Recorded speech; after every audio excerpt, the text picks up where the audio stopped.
Así, les, les quiero dar la bienvenida a este seminario inaugural que hemos llamado Iluminar el territorio para conocer la vulnerabilidad, como título general y como nuestro paraguas.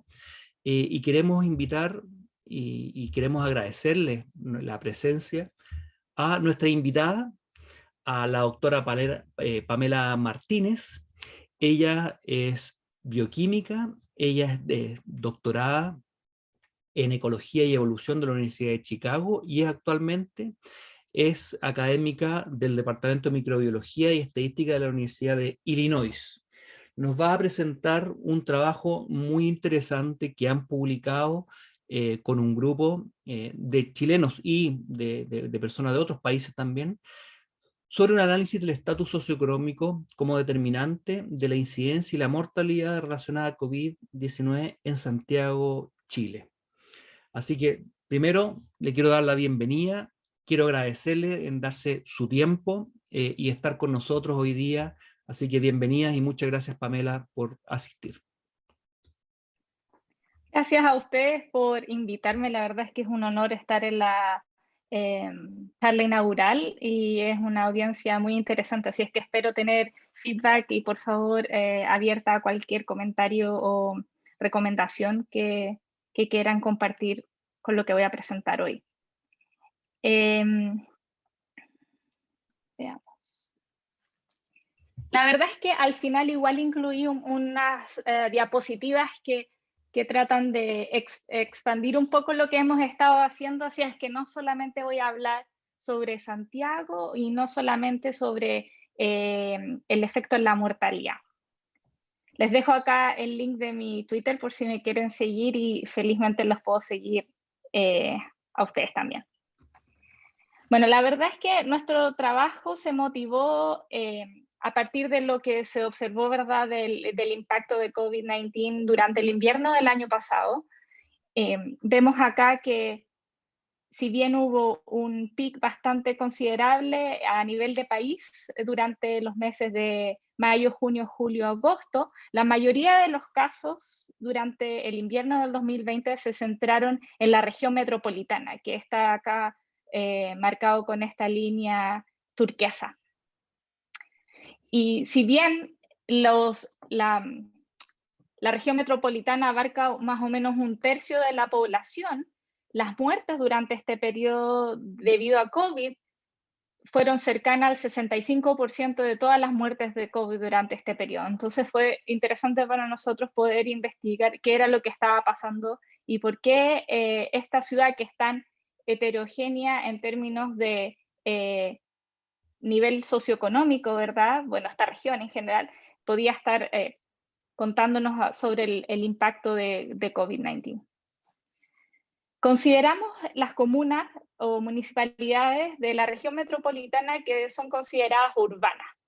Y les muestro acá el mapa en la izquierda del estatus socioeconómico que fue utilizado a partir del índice de prioridad social, que es determinado solamente para la región metropolitana, y acá ocupamos 1 menos ese valor, o bueno, es una variación que varía entre 0 y 100, en donde 100 indica alto nivel socioeconómico, acá en verde oscuro, ¿verdad?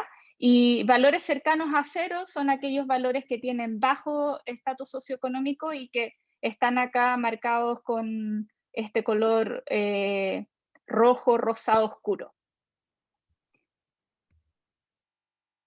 En la derecha les muestro los casos normalizados por la población y las muertes normalizadas por la población durante esta primera ola del 2020. Vemos entonces de que la mayoría de los casos, ¿verdad?, afectaron todas estas comunas, pero mayoritariamente las comunas de menor estatus socioeconómico, las cuales están aquí organizadas de mayor a menor, desde arriba hacia abajo, y vemos un patrón similar en las muertes. Cabe destacar de que este índice de prioridad social considera de manera equitativa valores de ingreso económico, de acceso a salud y de nivel educacional. Entonces este índice no solamente considera el ingreso socioeconómico, pero también toma en cuenta algunos de estos aspectos de salud pública.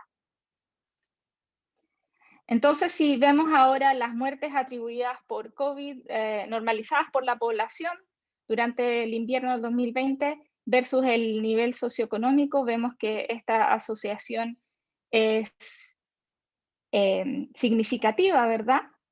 Y también vemos que cuando analizamos los datos de movilidad durante el mismo periodo utilizando datos de Facebook agregados a nivel de comuna, podemos observar un mismo fenómeno en las cuales las comunas de mayor vulnerabilidad fueron menos capaces de reducir su movilidad durante este periodo, y me parece que es un fenómeno que se sigue observando incluso durante este año.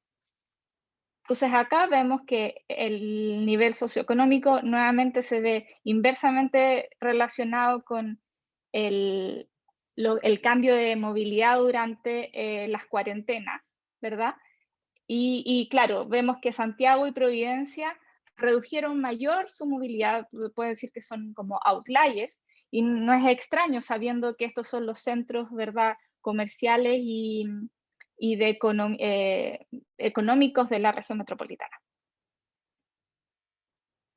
Como primera conclusión, entonces, podemos decir de que aquellas municipalidades con un bajo nivel socioeconómico se movilizaron más que aquellas con un alto nivel socioeconómico durante las cuarentenas del 2020. Esto probablemente debido a que personas de bajo nivel socioeconómico no pueden trabajar desde la casa, los que los expone a un mayor riesgo de infección. El segundo objetivo fue mirar la incidencia real, ¿verdad? Porque sabemos que el gobierno empezó a testear tempranamente en marzo-abril, pero los tests, los resultados de las incidencias están sesgados al número de tests que son administrados en la población, y una forma de corregir por ese sesgo es tomar en cuenta el número de fallecimientos. Entonces podemos hacer este proceso de convolución para inferir los casos reales a partir de los datos de mortalidad y una tasa de letalidad. En este caso consideramos dos tasas de letalidad, una ¿cómo se llama? Del Princess Diamond, que fue, bueno, se me olvidó el nombre en este momento, lo siento, pero es básicamente crucero, esa es la palabra, crucero, gracias, crucero, que pudieron efectivamente cuantificar de manera rigurosa la tasa de letalidad, y además en España también se hizo un estudio muy temprano el año pasado y ocupamos las dos tasas para comparar los resultados. Y esto es lo que observamos.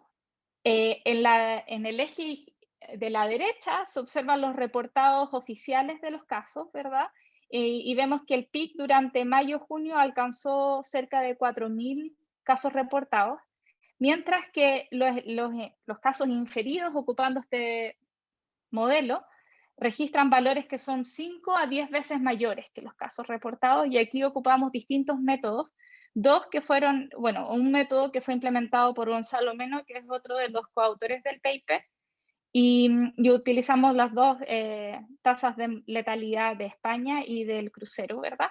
Y para comparar también utilizamos otros dos métodos que han sido publicados anteriormente.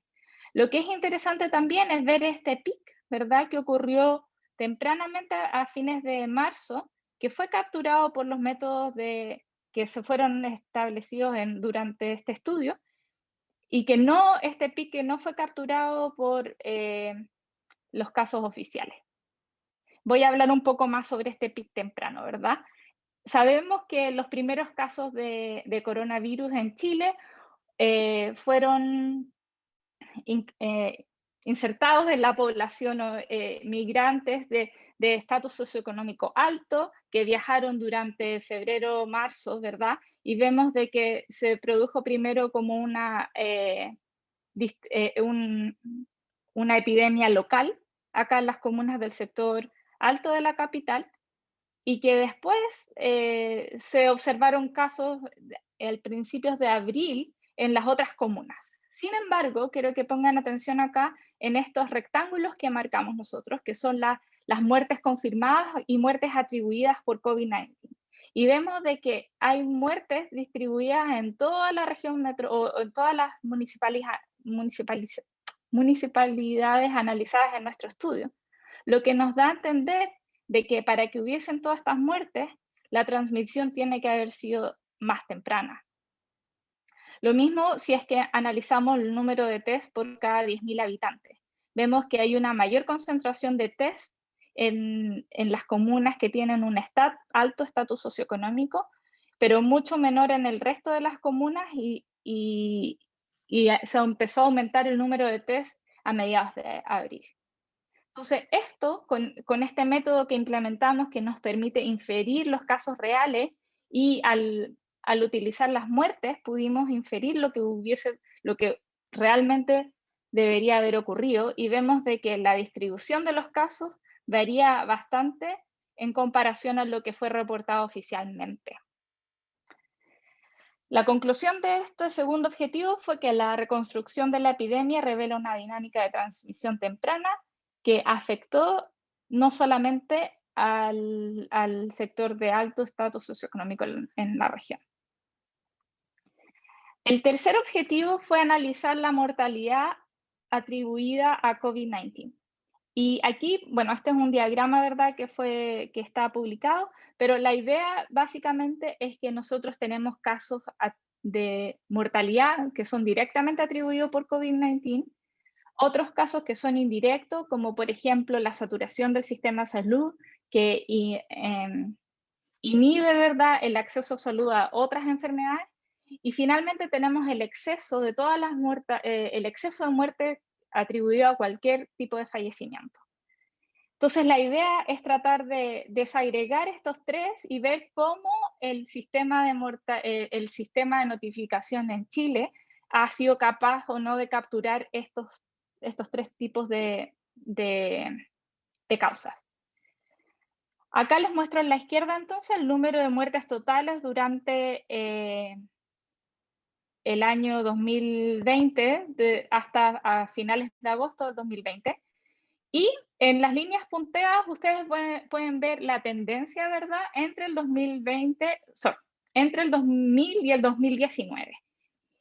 Teniendo esta tendencia y ocupando la tendencia temporal y de estacionalidad, fuimos capaces de reconstruir lo que hubiese ocurrido en un año normal sin la presencia de COVID-19, que es lo que se ve acá en celeste con el área que representa los confidence intervals, los áreas los intervalos de confianza. Y acá entonces en azul podemos ver el pico, ¿verdad?, de los casos de los total fallecidos.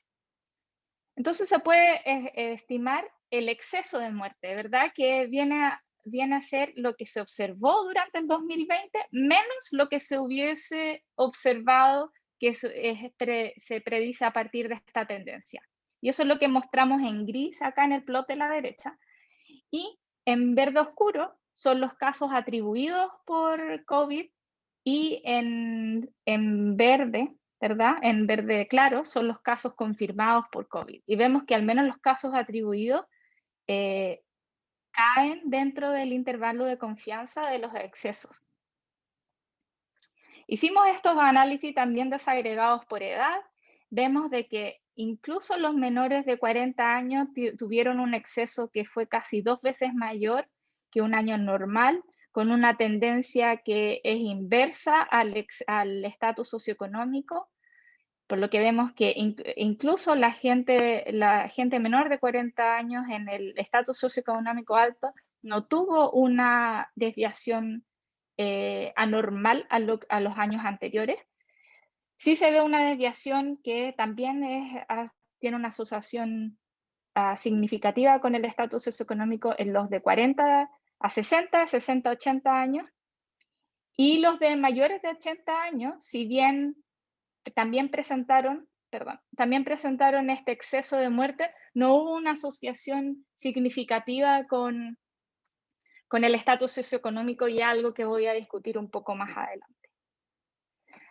Las anomalías en el exceso de los fallecimientos fueron mayores en áreas más vulnerables, particularmente aquellos en menores de 80 años.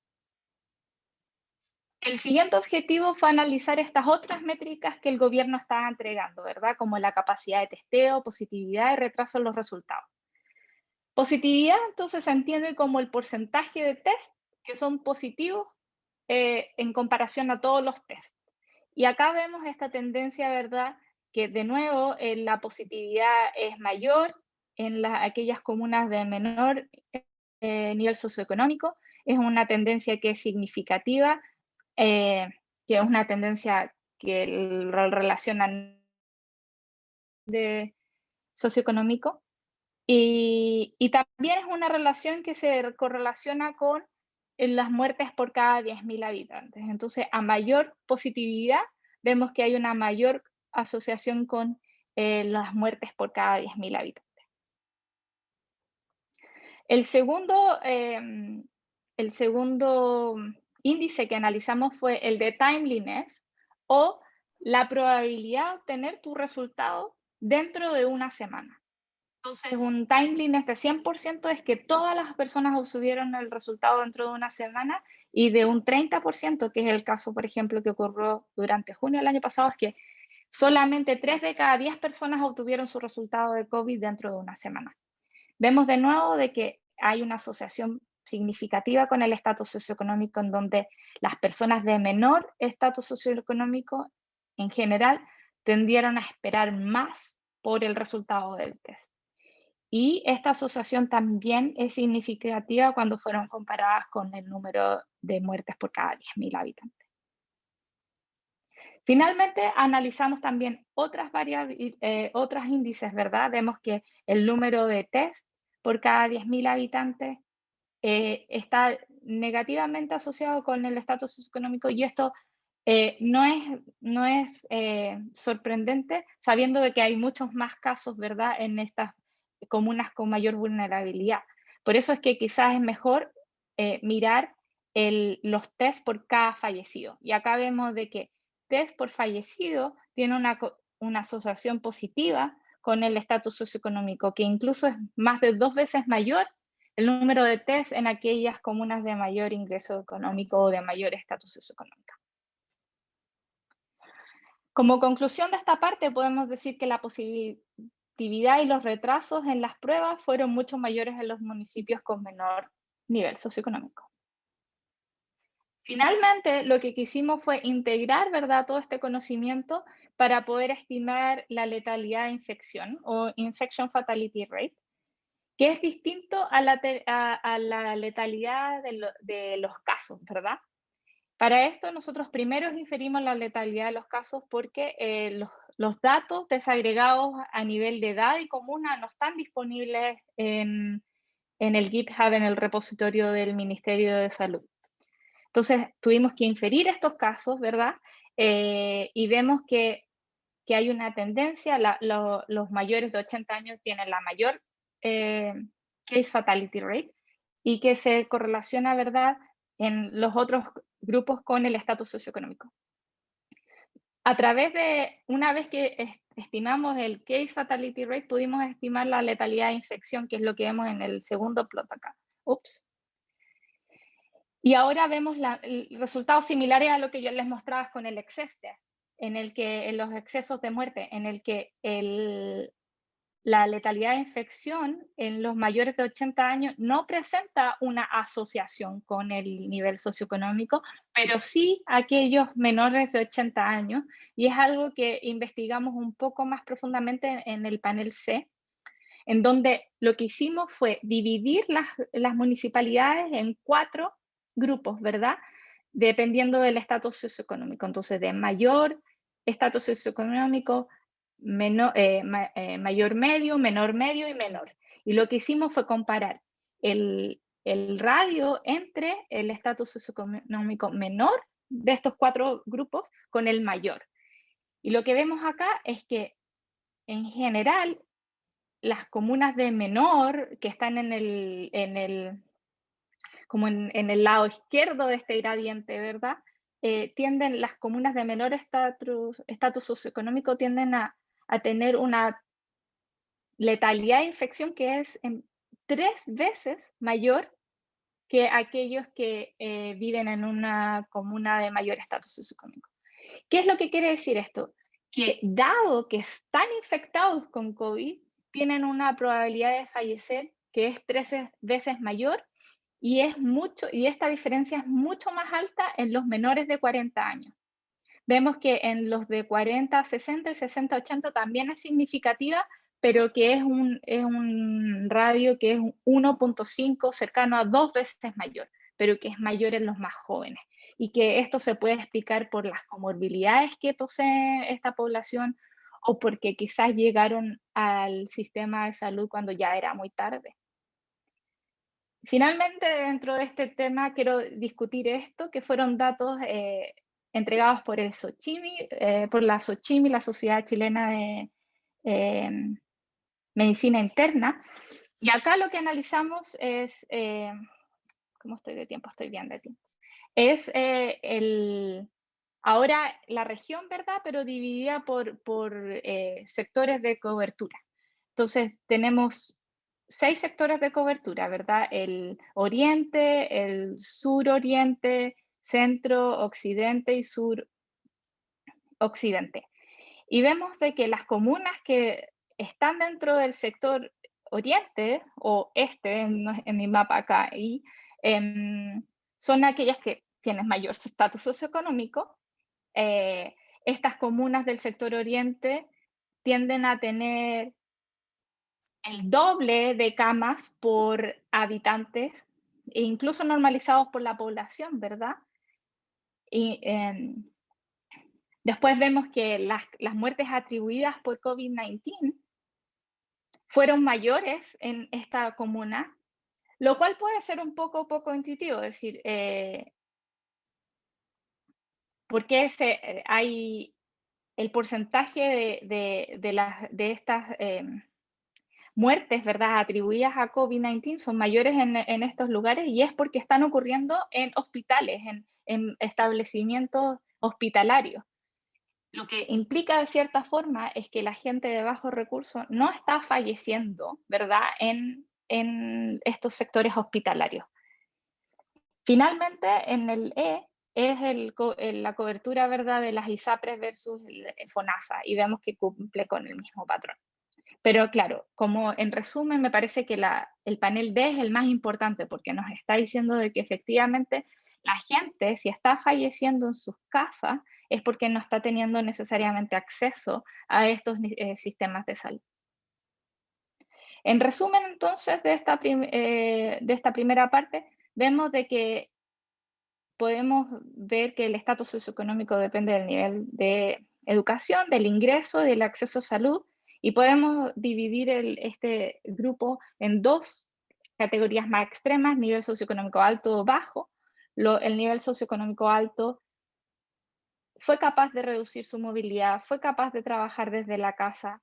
En general son personas que tienden a ser menos sedentarias, que tienen mejor niveles basales de salud, que tienen acceso a tratarse, ¿verdad? Si es que tienen alguna enfermedad basal.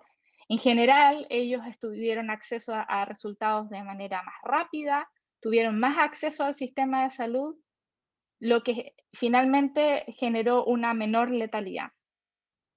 Acá están invertidos los ejes. En comparación, ¿verdad? En el estatus nivel socioeconómico bajo, las personas no pudieron reducir tanto su movilidad, tuvieron demora en los resultados de los test, tienen también mayor incidencia de comorbilidades o de problemas de salud basales, tienen menos acceso al sistema de salud, lo que genera un efecto en un mayor número de fallecimientos y una mayor letalidad. Bueno, cuando publicamos este paper nos dimos cuenta que habían otros que fueron publicados más o menos en el mismo, durante el mismo periodo, con resultados en Brasil y en Colombia. Y también quiero recalcar este trabajo de Magdalena Benet, que fue realizado durante el año pasado, en donde ella también dio cuenta de este efecto de la movilidad debido al estatus socioeconómico. Bueno, este paper ya ha sido publicado y como bien mencionó Cristian, ha sido de alta colaboración con un equipo interdisciplinario. Gonzalo es estadístico, que es uno de los, en conjunto conmigo fue el primer autor del paper. Aisha está en la Universidad de Berkeley y es demógrafa. Pablo Marquet está en la Universidad Católica en Chile y él es ecólogo. Y Caroline Bucky y Mauricio Santillana, ambos son parte de la Escuela de Salud Pública en Harvard. Y fue financiado en parte por Midas. Ahora voy a hablar en los pocos minutos que me quedan un poco de lo que hemos hecho a continuación, ¿verdad? Fue bastante como orgánico o natural mirar lo que estaba pasando con la campaña de vacunación y vemos una tendencia bastante similar. Estos datos son hasta mayo, que los tengo que actualizar, pero lo que vemos es que hay una tendencia, ¿verdad?, en la campaña de vacunación donde los de mayor estatus socioeconómico se están vacunando más rápidamente, pero que es una tendencia que no se ve en los más ancianos. De hecho, acá vemos de que esta tendencia es significativa hasta los menores de 60 años y no necesariamente los mayores de 60 años, y estoy segura que a medida que hay mayor vacunación, esa tendencia se va a ir perdiendo, ¿verdad? Entonces, esto lo estamos expandiendo en dos direcciones. Una, queremos entender cómo este efecto, ¿verdad?, varía. No solamente, estos son solo datos de la región metropolitana, entonces queremos ver si es un efecto que es solo pertinente a la región metropolitana porque es una ciudad muy desigual en términos de nivel socioeconómico o si es un patrón más generalizado en otras regiones. Y también estamos analizando otros países porque sabemos de que en Israel, que tiene una alta tasa de vacunación, y en Estados Unidos también se ve una tendencia muy similar en la que personas de mayor estatus socioeconómico tienden a vacunarse más tempranamente. Finalmente, quiero hablarles un poco de otro de los trabajos que estamos realizando y ahora es para entender la transmisión a nivel de país, ¿verdad? Porque todo lo que hablé anteriormente es pertinente a la región metropolitana. Estos son los casos ordenados por provincia, ¿verdad? Ordenados de norte a sur en Chile y en temporal en el eje X. Y son los casos normalizados por cada 10.000 habitantes. Vemos entonces de que a mediados de abril, mayo, junio se generó este pic, en la región central, pero que vemos que se empezó a expandir y lo que a mí me llama mucho la atención es este alto nivel de contagio que ocurrió en el norte, probablemente atribuido a las mineras que siguieron activas durante el 2020. La actividad del cobre en Chile fue una de las mayores durante el año pasado. Y el otro tendencia que es interesante es ver lo que está pasando en la Patagonia, ¿verdad? Donde hay alta densidad de casos por cada habitante, pero quizás porque son poblaciones más pequeñas. Entonces eso es lo que recalco acá. Y después podemos ver que ya desde enero, ¿verdad? Justo después de la Navidad o del Año Nuevo, los casos ya se expandieron a todo el resto del país y hoy día vemos de que hay epidemias en todas las regiones del país, básicamente. Utilizando los clústeres de movilidad de Facebook, fuimos capaces de analizar la transmisión y ver justamente solamente con datos de movilidad si es que esto se relacionaba con los patrones de transmisión. Y efectivamente vemos que, por ejemplo, en el sector centro, ¿verdad? Aquí está Santiago, Chacabuco, Talagante, Cordillera, Melipilla, Maipo. Vemos de que hubo un pic en el invierno de 2020, luego los casos bajaron y se empezaron a observar nuevamente los casos en abril de este año. Hay algunos clústeres que son mucho más congruentes, como el que les acabo de mostrar, y otros que son menos informativos, pero de todas formas nos parece interesante ver cómo existe este clustering que, si bien como lo que bien describía Cristiana al principio, ¿verdad? De que cuál es el nivel al cual tenemos que mirar estos patrones. Quizás el nivel no es provincia o región, sino que tratar de desarmar o disentangle, no sé cuál sería la palabra más apropiada en español, pero tratar de entender cuál es el nivel espacial al cual esta enfermedad en particular se está transmitiendo a nivel nacional. Finalmente aquí les dejo, les muestro el R0 o el número de reproducción básica, ¿verdad? Versus la latitud de norte a sur. Y de nuevo vemos de que no es impresionante ver de que todas las regiones que están más cercanas a Santiago tuvieron un mayor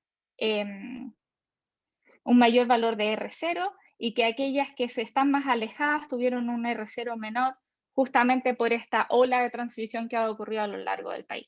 Estos son datos preliminares que todavía estamos investigando y vamos a realizar una encuesta ahora durante el mes de julio a nivel nacional que justamente que queremos entender un poco más las razones de movilidad en Chile, por qué la gente se está moviendo, dónde se está moviendo, con qué frecuencia, lo cual nos podría un poco ayudar a entender estos patrones de clúster de movilidad. Bueno, y este último trabajo ha sido en colaboración con Aisha y Nishant y ha sido financiado por Crisis Ready, que nos va a permitir realizar esta encuesta. Con eso le doy las gracias a todos y si es que hay estudiantes escuchando, yo voy a partir mi laboratorio hace relativamente poco. Si es que están interesados en realizar algún programa de posgrado o algún postdoc en mi laboratorio, por favor escríbanme, estoy recibiendo nuevas postulaciones. Gracias. Muchas gracias, Pamela. Excelente la presentación. Tenemos un tiempo todavía, alrededor de unos 15 minutos, para abrir a preguntas. Les quisiera pedir que o escriban en el chat o pidan la palabra levantando la mano. Mientras se animan, quiero un comentario, o sea, dos comentarios en realidad. Uno de lo que hemos trabajado con Ricardo y el grupo, a veces analizando la región metropolitana y tratando de ajustar los modelos por espacialidad, nos damos cuenta que los patrones sin ajustar por esa espacialidad ya se pueden observar de manera clara. Un reflejo básicamente de la segregación y de la organización territorial que tiene la ciudad, ¿cierto? Yo creo que eso es una reflexión que tenemos que pensar y ver cómo nosotros vamos a ver esto, cuál es la escala mejor para poder medir, es municipio, es una manzana, es un distrito censal, es la región. Yo creo que ahí hay cosas bien interesantes. Y lo otro que quería comentar, que veo, y como muestras tú los patrones, hay antecedentes. Chowell y Burger han publicado dinámicas sobre influenza en Chile para la H1N1 del 2009 y mostraron que la región metropolitana pesa muchísimo en términos de que cuando uno puede iniciar una epidemia en cualquier parte del país, pero cuando llega a la región metropolitana rápidamente se expande al resto. Es parte también, lo comentamos antes de iniciar el seminario con Pamela, parte también de la importancia que yo encontré en la epidemia estacional de influenza a lo largo del país también, con cómo estas olas son básicamente dependientes de la región metropolitana. Creo que ahí hay algo interesante para ver qué tan similares son la influenza habitual, ¿cierto? Con este nuevo fenómeno que se transmite de una manera bastante parecida. Así que yo creo que ahí hay también hartas cosas. ¿Hay algún comentario por aquí? Acá. Diego dice son evidentes y hablan por sí solos, claro. Tenemos patrones espaciales muy claros y una organización muy clara. Yo creo que ahí hay un desafío de cómo poder medirlo mejor, cómo poder después llevarlo a la práctica para tomar medidas de prevención y control.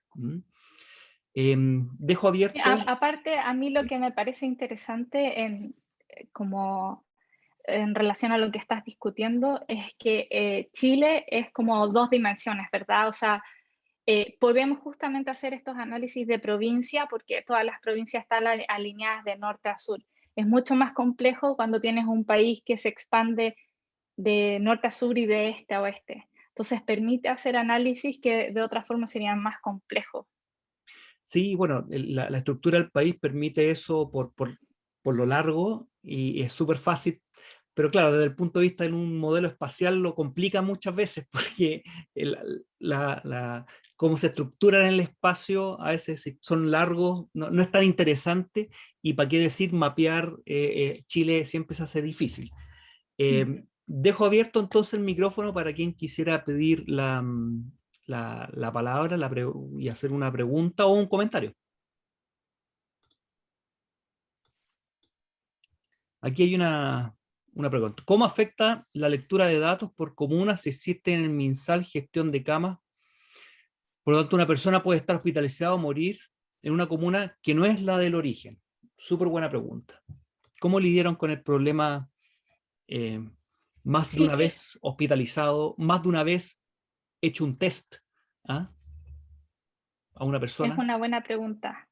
La verdad es que esa es como quizás una de las limitaciones en cuanto a los test, ¿verdad? En cuanto a las hospitalizaciones, es más difícil, o sea, yo creo que están menos sesgados que el número de los test, porque la mayoría de las personas en la región metropolitana tiene FONASA, y al tener FONASA tienen designados ciertos hospitales que son parte de esta región. Entonces nosotros lo que hicimos fue analizar las comunas que son parte de estos sectores de la FONASA. Entonces es difícil de que una persona con FONASA que tiene asignado un sector haya fallecido en una clínica de Las Condes, ¿verdad? Puede que haya pasado, pero me parece que son menos los casos. Lo mismo con las clínicas, ¿verdad? Si bien las personas que tienen ISAPRE pueden decidir dónde ir, es difícil de que las personas del sector de estatus socioeconómico alto hayan terminado en una clínica que no es del sector alto de la capital. Entonces, hay sesgos, sí, definitivamente, pero me parece que dada la forma en que FONASA principalmente otorga el servicio, puede que eso haya limitado un poco. Bueno, en ese sentido hay forma de poder revisar eso cuando se liberen los egresos hospitalarios, en algunos meses Exacto. más, un par de años más los de este año, Mm, para revisar. Hay que siempre mirarlos con cuidado, pero creo que es un análisis que es bien válido, a ver qué es lo que pasa con eso, cómo mm. estuvo. Y vamos a poder tener una visión un poquito más de la realidad. ¿Alguna otra pregunta o comentario, Ricardo? Gloria, Gloria y Caso. Sí, bueno, felicitar a Pamela y a su equipo por el trabajo que habíamos visto, ¿no es cierto?, publicado, por la creatividad, digamos, la buena creatividad de usar todo lo disponible, ¿no? O sea, realmente fantástico. La región metropolitana o el Gran Santiago es tan segregado, ¿no? Que es como fácil ver los patrones espaciales y un poco eso es lo que es difícil verlo en otras regiones. Y lo otro es que me encantó el diagrama que hicieron de los casos a nivel comunal de toda la pandemia, que se ve ese movimiento, lo que hubo en el norte, ¿no es cierto? Que tienes razón, nosotros lo analizamos, estábamos muy preocupados por el problema de las mineras, eso fue muy bien terrible, y también lo de la zona de Punta Arenas, ¿no es cierto? Que también ha sido muy difícil. Así que nada, felicitarte y... Muchas gracias. Sí, de hecho, eso motivó un poco ese estudio a nivel de país, ¿verdad? Fue efectivamente, leí una noticia que decía de que la exportación de cobre estaba como en su pic durante el año 2020 y era como, bueno, Chile está pasando, bueno, a nivel mundial todos están pasando por esta pandemia, sabemos de que el pic de casos fue durante el invierno y eso motivó un poco y efectivamente se ve que hay muchos casos en esa zona donde hay mucha explotación minera. Y, y justamente la encuesta que queremos realizar ahora es para complementar eso, porque podemos decir que hay un efecto, ¿verdad? Pero muchas veces nuestras conclusiones están sesgadas por el tipo de las cosas que asumimos. Entonces, tratar de entender las razones de por qué la gente viaja y tener, ¿verdad?, en el papel, decir, efectivamente, estas personas viajaron por razones de trabajo, que no pudieron quedarse en Santiago o donde viven, ¿verdad? Porque otra pregunta es, dónde viven los mineros que van a trabajar.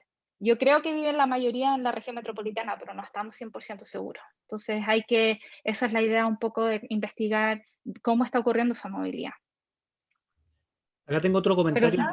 Pamela, perdona, pero tengo súper mala señal, pero quería decir que en general yo conozco el rubro minero, han sido súper estrictos en el sentido de que las personas cumplen con PCR, cumplen con los aislamientos, etcétera, exigencias de la vacunación, entonces no sé si es tan estricto eso.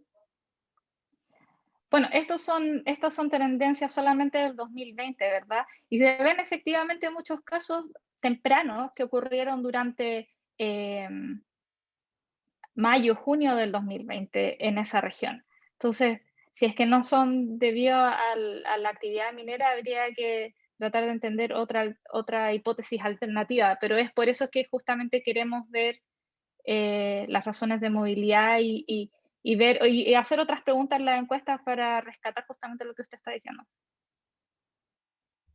Hay que considerar que la movilidad es un proxy de los contactos que tenemos. Al final, es lo único que tenemos a la mano para tratar de establecer cómo la gente, el social mixing que le dicen en inserto, es lo que tenemos, porque no necesariamente estar moviéndose significa estar en contacto con mucha gente. Entonces ahí creo que hay que avanzar. Tengo dos preguntas, dos manos, pero un comentario también, que sería interesante, yo creo que esto es súper bueno, lo dice Claudia Padilla, de analizar justamente el gasto o el cuánto gasta o cuál presupuesto de la atención primaria de salud por cada comuna. Y eso, hay datos de eso y que sería bien interesante hacer ese paralelo y que se relacionan también. Porque es una medida también como de la gestión local o de los recursos que tienes para poner a disposición. Curiosamente, hay comunas también de alto estatus económico donde vive gente de mayor ingreso que tienen mayor capacidad de gasto, capacidad de organización también. Entonces, se mezcla todo esto como el especie de la ley de los cuidados inversos. Al final, la gente que menos necesita se le atiende y se le provee mejor y más salud al final. Tengo la mano levantada Marco Medina y después Diego y después Claudia. Hola Pamela, felicitarte en primer lugar, muy interesante el trabajo. Y yo soy de ingeniería geográfica también, voy más por el área de transporte, movilidad, y en ese sentido te quería preguntar, esto que surge de la movilidad, de que las personas con nivel socioeconómico más bajo están obligados a salir, el teletrabajo no funciona mucho en esos sectores socioeconómicos, y la primera pregunta que me surge, bueno, esta probabilidad, este aumento de probabilidad producto de la movilidad, o se debe, por un lado, a que estas personas llegan a un destino, ¿cierto? A sus trabajos, donde conviven con otra gente, pasan muchas horas, probablemente dejan la mascarilla durante ese tiempo, o el problema se genera en el camino, ¿cierto? En el viaje, donde interactúan probablemente con más personas en modo de transporte con altos niveles de ocupación y por lo tanto también hay un efecto. ¿Qué saben ustedes sobre el efecto de eso? ¿El destino es el transporte, es el viaje? Súper interesante. Es una pregunta, yo creo, bien difícil, no solamente en Santiago, en general, ¿verdad? Tratar de desagregar este efecto de la densidad, porque me imagino que subirse al metro en Chile durante hora peak, eso genera una alta densidad y un riesgo mayor, ¿verdad? Que viajar en auto a tu lugar de trabajo. Versus, ¿verdad? Lo que dices tú, que es pasar quizás muchas más horas con un grupo menor de personas, pero que todas están como con un mayor riesgo. Lo único que podemos ver es que hicimos análisis para ver desde hacia dónde viajaban las personas con esta matriz de movilidad y no vimos ninguna asociación, o sea, no encontramos ninguna asociación de los destinos, ¿verdad?, con el número de casos. Pero hay muchos, los datos de Facebook son datos agregados temporales, por lo tanto no permiten mucho visualizar este movimiento de corta distancia. tienes que pasar más de la mayor cantidad de horas dentro de un bloque de 8 horas para saber cuál es tu destino como moda, o sea, dónde pasaste la mayor parte del tiempo de esas 8 horas pasa a ser tu destino final. Entonces hay muchos sesgos, yo sé que hay también disponibilidad ahora de casos telefónicos. Nosotros hicimos una comparación en el paper con los datos que están disponibles de Entel. Vemos en la misma tendencia, ¿verdad?, de que las comunas de mayor estatus socioeconómico redujeron más su movilidad, pero no hicimos mayores análisis. Pero me parece que es una pregunta súper interesante de efectivamente tratar de desagregar si es que es un efecto más del commuting, o sea, como del moverse desde al lugar de trabajo, o si es que es más el lugar de trabajo. Me parece, desde lo personal, creo que hay un efecto de la movilidad desde que es bastante significativa, producto de la densidad que se genera, pero no lo hemos testeado, así que no puedo concluir si es que es así o no. Pero gracias por la pregunta, súper interesante. No, gracias a ti. Gracias, Marco. Diego, adelante. Hola, buenas tardes. Felicitarte, Pamela, por tu presentación. Me gustó mucho la diapo donde prácticamente expones bien la conclusión de el por qué ocurre esto, tanto como la comorbilidad, la movilidad de las personas. Quería aportar o dar ideas acerca de por qué se dio el caso del norte. Yo también vivo allá, tengo redes con la minería y opino que también tienen sus protocolos bien estrictos. Yo se lo asociaría más a la exposición que tuvo el norte con los países vecinos. No sé por qué, porque yo cuando estuve allá en tiempos de COVID, sí se veía mucha gente migrando aún en ese periodo. Entonces, yo creo que también puede ser un punto para analizar, para explicar también ese... Y la gente que también arrancó de la región metropolitana también. Entonces, ahí Claro. también...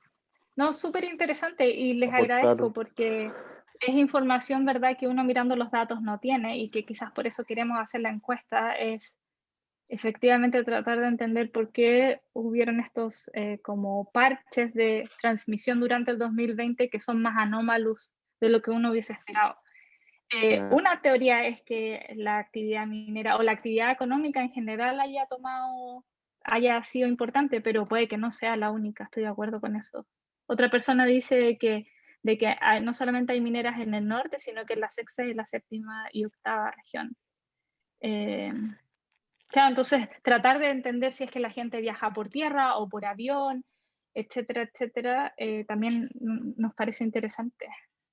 Si esos patrones son más difíciles de encontrarlos, donde, claro, hay gente que vive, por ejemplo, en la cuarta región y viaja a las mineras o en otras regiones y se traslada de manera bien distinta a lo que nosotros asumimos. Yo creo que sería interesante. ¿Por qué? Porque al final los patrones de movimiento humano son los que van a llevar a un lado u otro cualquier epidemia. Y para poder cortar, y aquí sería lo interesante, ¿cuál es de estos grupos, cuál es la centralidad más grande, el que está más al centro de todo, para poder cortar la cadena de transmisión en esos puntos y evitar que siga avanzando de manera importante a lo largo del territorio? Esa sería como una teoría, ¿cierto? Y vamos a dejar la última pregunta. Tengo a Claudia y un comentario más antes de cerrar, pues ya nos pasamos un poquito, unos minutos. Claudia, adelante. Hola, buenas tardes. Antes me presento, yo estoy colaca, soy de la Escuela de Psicología. Ya, y bueno, ya antes que todo agradecer la instancia, yo creo que me parece súper interesante este grupo de Geosalud. Y bueno, estaba pensando a propósito, yo estoy dirigiendo un proyecto, un fondo COVID, ya financiado por la NIC, que estamos analizando los impactos de la pandemia en la implementación del Chile Crece Contigo. Entonces ahí hemos tenido que trabajar fuertemente con lo que es atención primaria básicamente, que es donde más hemos podido recopilar datos, porque a nivel secundario está súper complicado para entrar a trabajar con los hospitales. Y a propósito también estaba pensando, y bueno, y ahí han salido varias hipótesis, básicamente estamos haciendo más que nada un trabajo cualitativo, ¿ya? A nivel de estudios de caso en 4 regiones de Chile. Y a propósito de lo que estaba diciendo, lo que anotó acá Claudia Padilla sobre el aporte del per cápita en el APS, ¿ya? Porque lo que nosotros hemos visto, no podemos hablar que son patrones ni nada, porque insisto es cualitativa, pero sí genera hipótesis, ¿ya? En términos de que hay una diferencia bastante significativa en términos de la reconversión que hace la APS en torno al COVID, ¿ya? O sea, hablamos de reconversión cuando en el fondo todo un centro de salud se transforma, lo que dicen los profesionales, en modo COVID y dejan de hacer todo el resto de o dejan de funcionar todo el resto de los programas y todo se pone en función de la pandemia. Entonces ahí hay un tema interesante porque en el fondo esa reconversión también depende en el fondo de los recursos que tiene el municipio, o sea, o los CEFAM que son más pobres, efectivamente todo el personal, todo se transforma en modo COVID, ya, a municipios que tienen mayores recursos que pueden seguir gestionando otros programas, ya, y no reconvertir a todo el personal. ¿Y qué es lo que estaba pensando desde ahí? Que en el fondo, por lo menos la hipótesis que nosotros estamos levantando, que APS a ponerse en modo COVID lo que hace es justamente dejar de lado todo lo que tiene que ver con el trabajo con los factores protectores, ¿ya? A propósito de las comorbilidades. Entonces, en el fondo, esta idea de que reconvertimos todo para el COVID finalmente deja de lado otras acciones, ¿ya? Que creo yo que podrían estar actuando también en la medida, porque justamente se dan estas comunas más pobres también, entonces que quizás podrían ser un factor también en términos más desde el propio sistema de salud. Y otro dato interesante que nos ha parecido mucho, ¿ya? Es el tema de los contagios en los equipos de salud, ¿ya? Que los equipos de salud a veces también están haciendo transmisores del contagio. ¿Y por qué? Por una cuestión que efectivamente tiene que ver con recursos y condiciones laborales. Hoy día los equipos, por ejemplo, muchos equipos que están honorarios, ¿ya?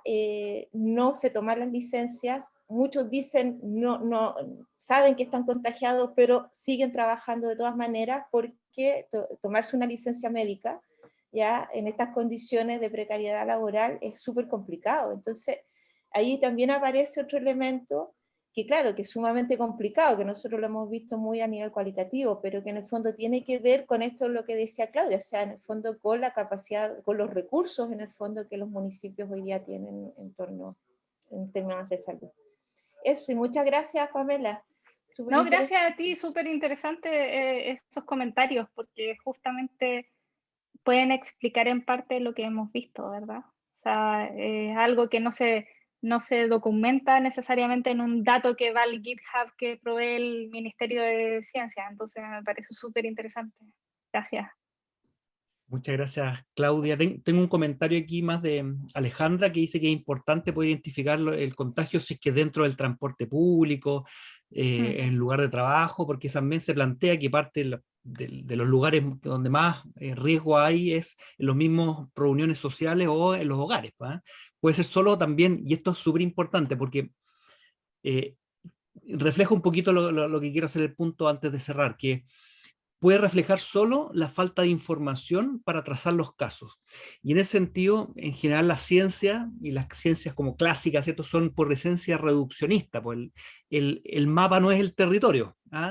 Y lo que creo que tenemos que aprender es justamente a entender que estamos viendo parte de la realidad y que tenemos que con esa parte de la realidad, a veces muy sesgada, a veces con mucho problema y bien parcial, tenemos que tomar decisiones, pero se puede tomar decisiones correctas para el control de una epidemia como esta. Así que creo que con esa reflexión podemos dar primero un tremendo agradecimiento a Pamela, un tremendo agradecimiento a todos los que se dieron el tiempo hoy, dejar los invitados también para el primer martes de cada mes, que vamos a estar generando seminarios con temas relacionados con la espacialidad, de cómo se mueven las enfermedades en el territorio. Así que muchas gracias a todos y nos estamos viendo en un tiempito más. Muchas gracias. Gracias a ustedes. Chao, gracias. Chao. Chao, muchas gracias. Bueno, gracias. Chao, síganse cuidando. Muchas gracias.